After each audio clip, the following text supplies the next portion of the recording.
Посланник Аллаха, саллиллаху алейхи вассалям, отказывается оставить призыв к Аллаху.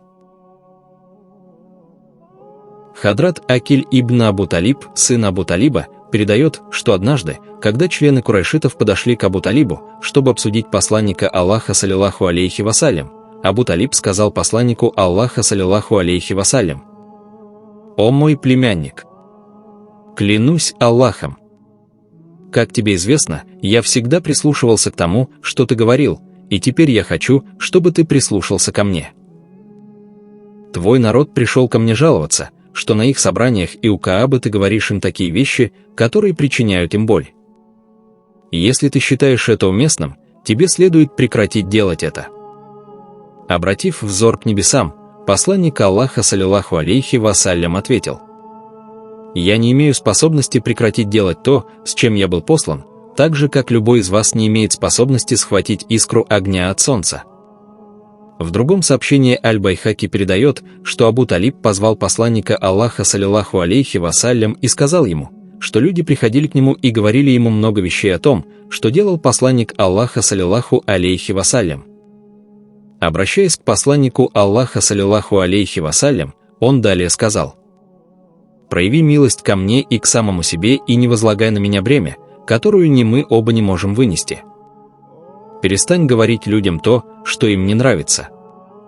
Услышав это, в сознании посланника Аллаха, саллиллаху алейхи вассалям, возникла мысль, что его дядя изменил свои взгляды, что он перестанет помогать ему, что он теперь выдаст его людям и что он утратил мужество в его поддержке. Посланник Аллаха, саллиллаху алейхи вассалям, сказал: «О мой дядя! Даже если солнце будет помещено в мою правую руку, а луна – в мою левую руку, я не оставлю это дело, призыва, пока Аллах не сделает его, эту религию, преобладающей, или пока я не погибну на этом пути». После того, как он сказал это, глаза посланника Аллаха, саллиллаху алейхи вассалям, наполнились слезами, и он начал плакать. Хадрат Джабир ибн Абдуллах, да будет доволен им Аллах, передает, что однажды курайшиты собрались и сказали: «Найдите человека, который больше всех сведущ в колдовстве, гадании и поэзии, чтобы он встретился с этим человеком, посланником Аллаха, саллиллаху алейхи вассалям, который расколол нашу общину, разъединил нас и оскорбил нашу религию. Когда он встретится с посланником Аллаха, саллиллаху алейхи вассалям, пусть поговорит с ним и оценит его ответ». Все согласились, что лучшим человеком для этого дела был Утба ибн Рабия, и сказали ему: «Иди к нему, о Абу Валид». Когда Утба встретился с посланником Аллаха, саллиллаху алейхи вассалям, он спросил: «О Мухаммад, ты лучше Абдуллаха, твоего отца?» Посланник Аллаха, саллиллаху алейхи вассалям, промолчал. Утба продолжил: «Ты лучше Абдуль-Муталиба, твоего деда?» Когда посланник Аллаха, саллиллаху алейхи вассалям, во второй раз промолчал, Утба продолжил и сказал: «Если ты считаешь, что все эти люди лучше тебя, то вспомни, что они поклонялись тем самым идолам, в которых ты находишь порок. А если ты считаешь, что ты лучше них, то скажи это, чтобы мы услышали тебя. Клянусь Аллахом, мы никогда не видели юношу, который принес бы своему народу больше несчастий, чем ты сам. Ты расколол нашу общину, разъединил нас, оскорбил наших богов и опозорил нас среди арабов, так что среди них распространилась молва, будто у курайшитов есть колдун и будто у курайшитов есть гадатель. Клянусь Аллахом, мы настолько разобщены, что все, чего мы ждем, это крика боли, подобного крику беременной женщины, прежде чем мы начнем выступать друг против друга с мечами и уничтожать друг друга. О человек! Если у тебя есть какая-либо материальная нужда, мы соберем для тебя наши средства, пока ты не станешь самым богатым человеком среди курайшитов. Если тебе нужна женщина, ты можешь выбрать любую из женщин курайшитов, и не одну, мы выдадим за тебя 10. Посланник Аллаха, саллиллаху алейхи вассалям, сказал: «Ты закончил?» Когда Утба ответил утвердительно, посланник Аллаха, саллиллаху алейхи вассалям, произнес следующие аяты Корана: Бисмиллахир-рахманир-рахим. Хамим. Танзилум من الرحمن الرحيم كتاب فصلت آياته قرآنا عربيا لقوم يعلمون بشيرا ونذيرا فأعرض أكثرهم فهم لا يسمعون وقالوا قلوبنا في أكنة مما تدعونا إليه وفي آذاننا وقر ومن بيننا وبينك حجاب فاعمل إننا عاملون قل إنما أنا بشر مثلكم يوحى إلي أنما إلهكم إله واحد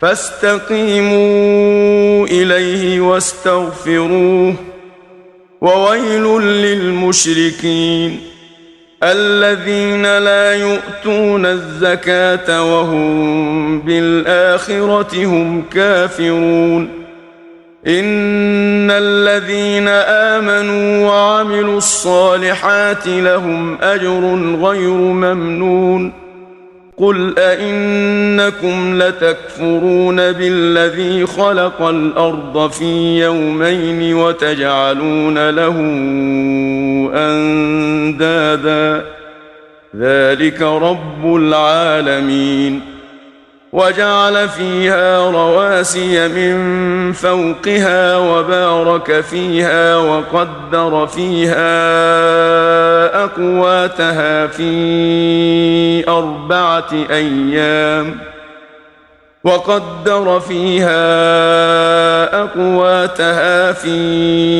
أربعة أيام سواء للسائلين ثم استوى إلى السماء وهي دخان فقال لها وللأرض ائتيا طوعا أو كرها قالتا أتينا طائعين فقضاهن 7 سماوات في يومين وأوحى في كل سماء أمرها وزينا السماء الدنيا بمصابيح وحفظا ذلك تقدير العزيز العليم فإن أعرضوا فقل أنذرتكم صاعقة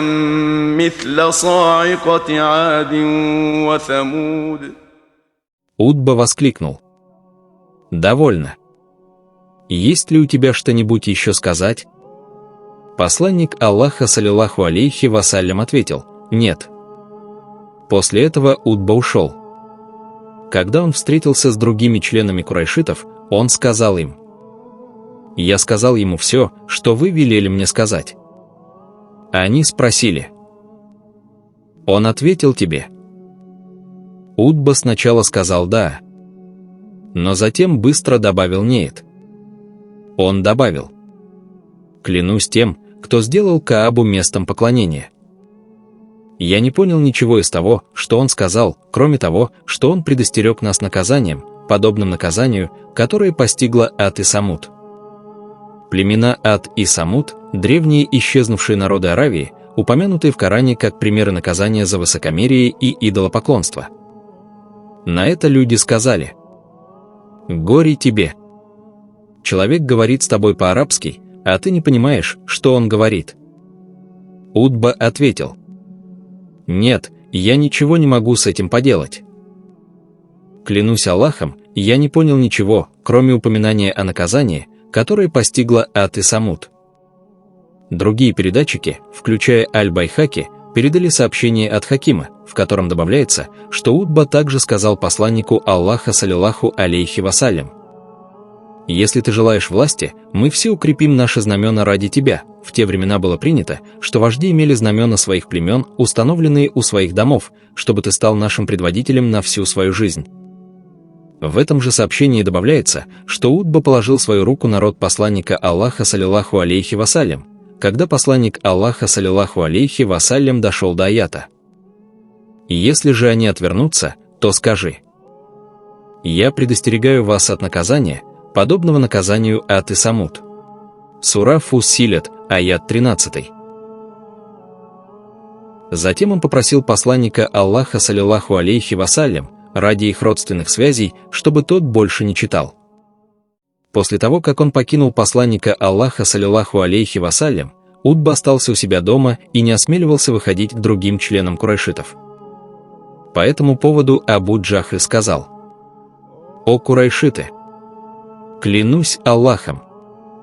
Похоже, что Утба принял религию Мухаммада и полюбил его пищу. И нет для этого иной причины, кроме той, что он обеднел. Пойдемте навестим его. Когда они пришли к Утбе, Абу Джахль сказал: «Мы пришли только потому, что ты принял религию Мухаммада и стал благосклонен к его речам. Если ты обеднел, мы соберем для тебя деньги, чтобы у тебя не было нужды в пище Мухаммада». Услышав это, Утба пришел в сильный гнев и поклялся Аллахом, что больше никогда не будет разговаривать с посланником Аллаха саллиллаху алейхи вассалям. Затем он сказал им: «Вы хорошо знаете, что я один из самых богатых людей курайшитов». После этого он рассказал о своей встрече с посланником Аллаха саллиллаху алейхи вассалям и сказал: «Я пришел к нему, и он ответил мне словами, которые, клянусь Аллахом, не являются ни колдовством, ни поэзией, ни гаданием». Он начал читать: «Во имя Аллаха, милостивого, милосердного. Хаамим». Этот Коран – ниспослание от милостивого, милосердного. Он продолжал читать, пока не дошел до аята. «Если же они отвернутся, то скажи: я предостерегаю вас от наказания, подобного наказанию ад и Самуд». Сура Фуссилат, аят 13. Тогда я закрыл ему рот рукой и стал умолять его, ссылаясь на наши родственные узы, чтобы он прекратил чтение. Вы ведь хорошо знаете, что Мухаммад никогда не лжет, когда говорит, и я испугался, что это наказание постигнет вас, о курайшиты. Хадрат Абдуллах бин Умар ради Аллаху анху передает, что однажды некоторые из курайшитов собрались, чтобы обсудить посланника Аллаха саллиллаху алейхи вассалям, когда посланник Аллаха саллиллаху алейхи вассалям сидел в мечети. Утба бин Рабиа сказал остальным: «Оставьте это мне, я, возможно, буду мягче с ним, чем вы». Сказав это, Утба поднялся, подошел и сел рядом с посланником Аллаха саллиллаху алейхи вассалям, а затем сказал: «О племянник! Я не сомневаюсь, что ты происходишь из наилучшего рода и пользуешься величайшей честью среди нас. Однако ты поставил свой народ в такое положение, в какое никто прежде не ставил свой народ. Если ты распространяешь свое послание ради богатства, твой народ возьмет на себя обязанность собрать для тебя столько имущества, чтобы ты стал самым богатым из нас. Если ты желаешь положения, мы возвысим тебя так, что не будет среди нас никого более почитаемого, и мы не будем принимать ни одного решения без твоего согласия. Если же ты делаешь это потому, что на тебя воздействуют злые духи, от которых ты не можешь избавиться, то мы израсходуем все наше имущество, пока не потратим все силы, чтобы найти для тебя исцеление. Если ты хочешь власти, мы сделаем тебя нашим предводителем». Тогда посланник Аллаха саллиллаху алейхи вассалям сказал: «Ты закончил, о Абу Валид?» Когда Утба ответил утвердительно, посланник Аллаха саллиллаху алейхи вассалям начал читать суру и совершил земной поклон, дойдя до аята земного поклона.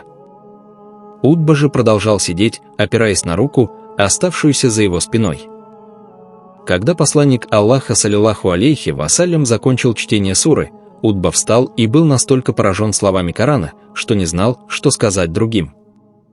Увидев его, остальные сказали: «Утба возвращается с лицом, не похожим на то, с каким он уходил от вас». Утба сказал: «О курайшиты, выслушайте меня.